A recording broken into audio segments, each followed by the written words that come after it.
Welcome to Watch Mojo. And today, we're counting down our picks for the rock songs that don't require you to actually have a guitar in your hands to rock out. Just gotta get out, just gotta get right out of here. Number 10, Smells Like Teen Spirit, Nirvana.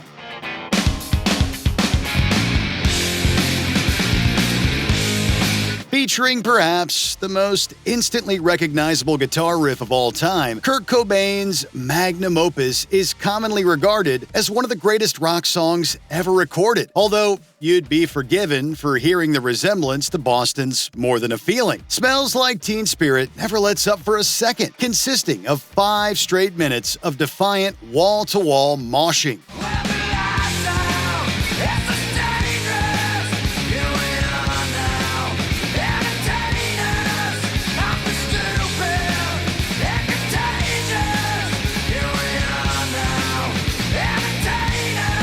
Despite its now iconic status, Cobain himself initially referred to its timeless riff as cliché, to which bassist Chris Novoselic agreed. Novoselic likely regretted speaking his mind, as Cobain then forced him and drummer Dave Grohl to play it repeatedly for 90 minutes. Luckily, unlike Chris, we're not being punished. No, we're choosing to strum Teen Spirit for hours on end.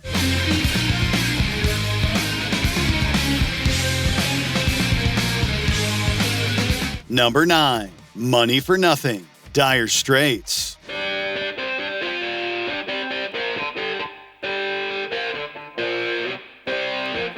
If you can muster the zen-like patience necessary to make it through this song's slow burn minute-and-a-half-long intro, then you'll be treated to an all-timer of a rock riff. As synths bubble and an uncredited Sting repeatedly declares that he wants his MTV, you might think to yourself, when is this thing gonna take off? When it does, you'll be sorry you ever doubted Straits frontman Mark Knopfler's considerable prowess. Look at them yo-yos, that's the way you do it.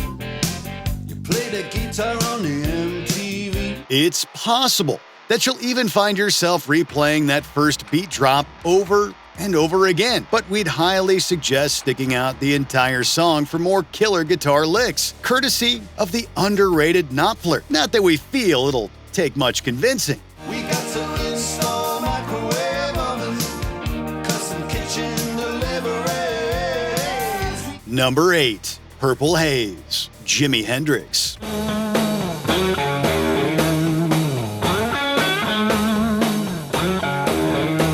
Look, there's a reason that Jimi Hendrix is regarded as the guitar god to end all guitar gods. Just check out Purple Haze, a pitch-perfect showcase for his otherworldly skills on the instrument.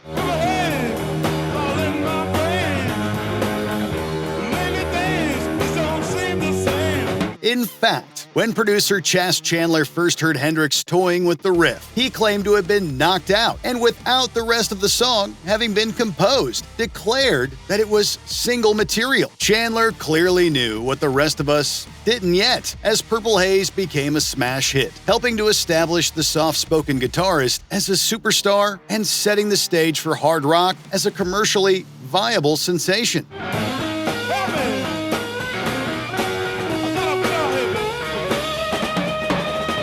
Number 7, Master of Puppets, Metallica.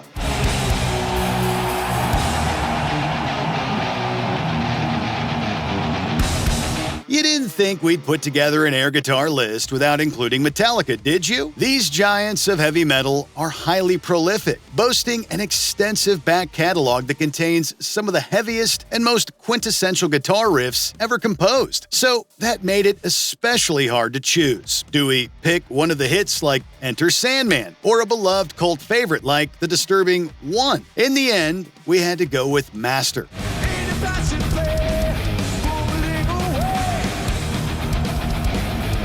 That owes to the fact that it contains a little bit of everything that makes Metallica, well, Metallica. It's got punishing riffs, a complex multi-part arrangement, and face-melting solos. What more could you ask for?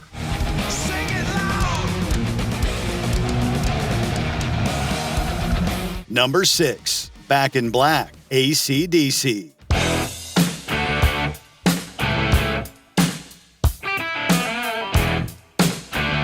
It seems fair to say that this song is a far cry from the technical complexity of Master of Puppets. And just so it's abundantly clear, we're not complaining, considering that AC/DC have reliably delivered muscular headbanging air guitar-worthy rock for over 50 years.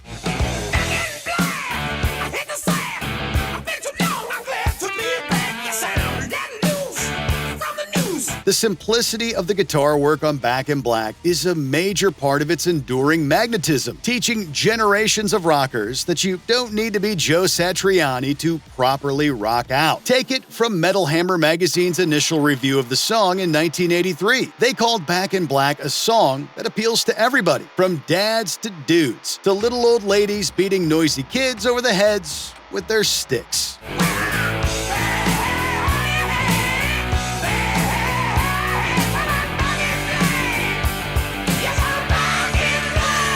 Number 5. Crazy Train, Ozzy Osbourne.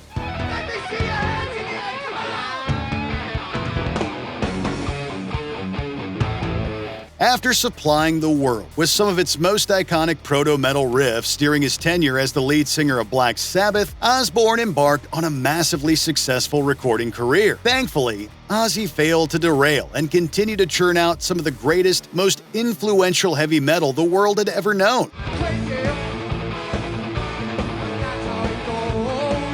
Case in point, Crazy Train was Ozzy's first single off his first solo album. Of course, he didn't do it all by himself. Ozzy benefited tremendously from the nimble fingers of guitarist Randy Rhoads, who died tragically in a 1982 plane crash, aged just 25. So whenever you're shredding to Crazy Train, be sure to open with a moment of silence for the fallen musician.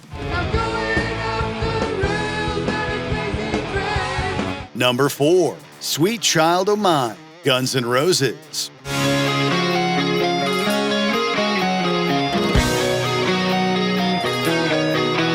They were arguably the biggest band of the 1980s, selling out shows across the globe and living appropriately hard. While they didn't get to that place overnight, the runaway success of Sweet Child O' Mine certainly didn't hurt. Sweet Child took things to an entirely new level, becoming GNR's only song to hit number 1 on the Billboard Hot 100.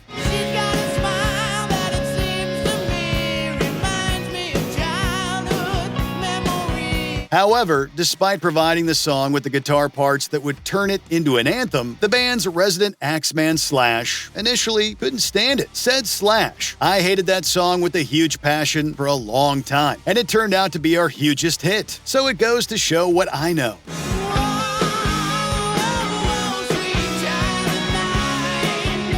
Number 3. Freeird, Lynyrd Skynyrd.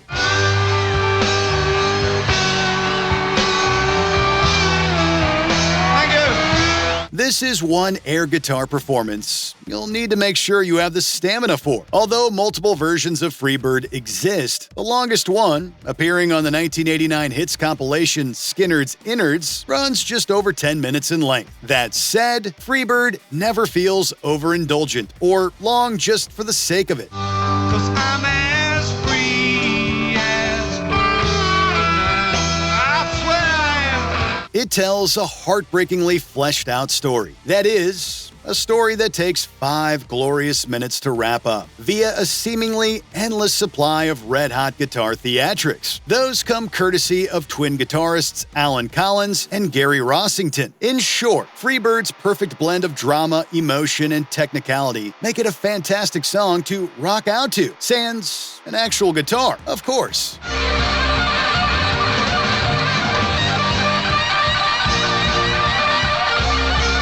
Number 2. Stairway to Heaven, Led Zeppelin. And she's buying the stairway to heaven.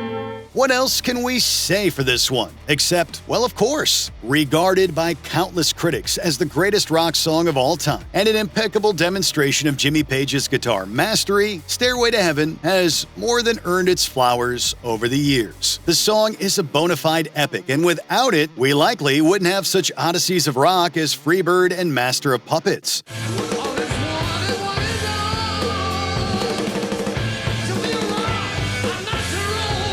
Sure, Stairway to Heaven wasn't the first rock suite, but its enormous outsized influence has inspired vast swaths of amateur guitar players. And that's what makes it a perfect air guitar rocker. It's got a little bit of everything and executes it at the very highest levels.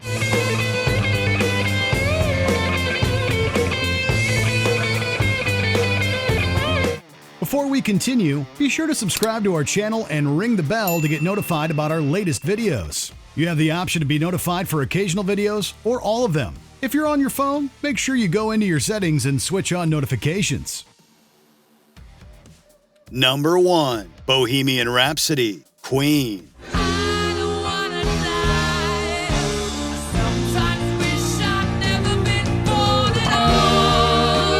You're probably asking yourself, if Stairway to Heaven isn't number 1, then what is? Maybe it's a somewhat unconventional choice for a list that's supposed to be about imaginary guitar shredding. But that's before you remember the way Brian May makes his Red Special sing in Rhapsody's wailing first guitar solo.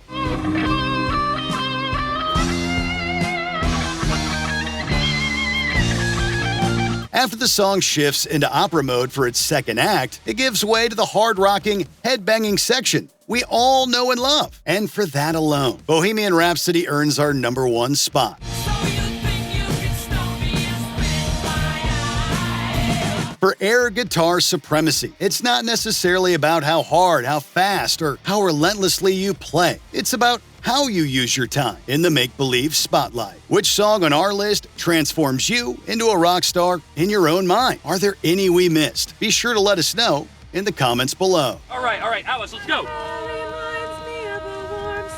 Flat.